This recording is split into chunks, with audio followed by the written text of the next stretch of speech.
இரட்டை இலை சின்னத்துக்கு லஞ்சம் கொடுக்கும் என்ற குற்றத்துக்காக அதிமுகவோட துணை பொதுச் செயலாளர் டிடிவி தினகரன் அவர்களை டெல்லி போலீசார் கைது செஞ்சு தீகார் சிறையில் அடைச்சாங்க. அதுக்கப்புறம் அவர் ஜாமீன் கேட்டு மனு தாக்கல் செஞ்சு இருந்தும் அந்த மனுவை நீதிபதிகள் ஒத்தி வச்சுக்கிட்டே இருந்தாங்க. அதனால தினகரன் அவர்களுக்கு ஜாமீன் கிடைக்காது என்ற நிலை உருவாச்சு. ஆனா ஒரு வழியா இந்த வழக்குல ஜாமீன் வாங்கி டிடிவி தினகரன் அவர்கள் சென்னைக்கு திரும்பியிருக்காரு. 1996 வருஷம் டிடிவி தினகரன் அவர்கள் மேல அமலாக்கத்துறை ஒரு வழக்கு பதிவு பண்ணியிருந்தாங்க. அந்நிய செலவாணி மோசடி வழக்கான அந்த வழக்குல இன்னைக்கு அதிமுக அம்மா அணியோட துணை பொதுச் செயலாளர் டிடிவி தினகரன் அவர்கள் மேல எழும்பூர் பொருளாதார குற்றப்பிரிவு நீதிமன்றத்துல குற்றச்சாட்டு பதிவு செய்யப்பட்டிருக்கு. இவர் 1996 45 கோடி அந்நிய செலவாணி மோசடியில் ஈடுபட்டதா மத்திய அமலாக்கத்துறை தினகரன் அவர்கள் மீது 2 வழக்குகளை பதிவு செஞ்சிருந்தாங்க. கிட்டத்தட்ட 20 வருஷங்களா நடந்த இந்த வழக்குல போன 2015 வருஷத்துல தினகரன் அவர்களை எழும்பூர் பொருளாதார குற்றவியல் நீதிமன்றம் விடுவிச்சு உத்தரவு பிறப்பிச்சாங்க.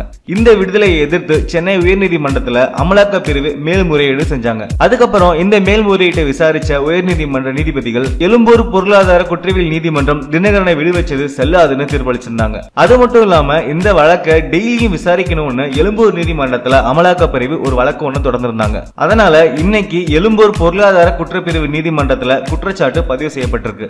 எழும்பூர் நீதிமன்றத்தில் நேரில் ஆஜரான தினகரன் அவர்கள் தன் மீது சாட்டப்பட்டுள்ள குற்றச்சாட்டுகள் எல்லாத்தையுமே மறுத்திருக்காரு. அது மட்டும் இல்லாம அவர் மேல மேலும் ஒரு வழக்கா கொடநாடு எஸ்டேட் நிறுவன பங்குகளை போலி நிறுவனம் மூலமா வாங்கியதாகவும் ஒரு குற்றம் சாட்டப்பட்டிருக்கு. குற்றம் சாட்டப்பட்ட உடனேயே நீதிபதி வளர்பதி அவர்கள் இந்த விசாரணையை வருகிற 22ஆம் தேதிக்கு ஒத்தி வச்சு உத்தரவிட்டிருக்காங்க. ஒரு வழியா தீகார் சிறையிலிருந்து ஜாமீன் வாங்கி வெளிவந்த தினகரன் அவர்கள் இப்ப 20 வருஷத்துக்கு முன்னாடி பதிவு பண்ண ஒரு வழக்கால மீண்டும் கைதாக்குறதுக்கு அதிக வாய்ப்பு இருக்கிறதா தெரிய வந்திருக்கு. இதனால தினகரன் ஆதரவாளர்கள் ரொம்பவே பதட்டத்தில் இருக்கிறதாகவும் சொல்லப்படுது. மேலும் இந்த செய்தி பற்றின லேட்டஸ்ட் அப்டேட்டை நீங்க உடனே தெரிஞ்சுக்கணும்னா மித்ரா கிரியேஷன் சேனலை சப்ஸ்கிரைப் பண்ணுங்க. இந்த வீடியோ பிடிச்சிருந்தா லைக் பண்ணுங்க, ஷேர் பண்ணுங்க. இந்த வீடியோ பற்றின கருத்துக்களை கீழே கமெண்ட்ஸ்களை பதிவிடுங்க. நன்றி.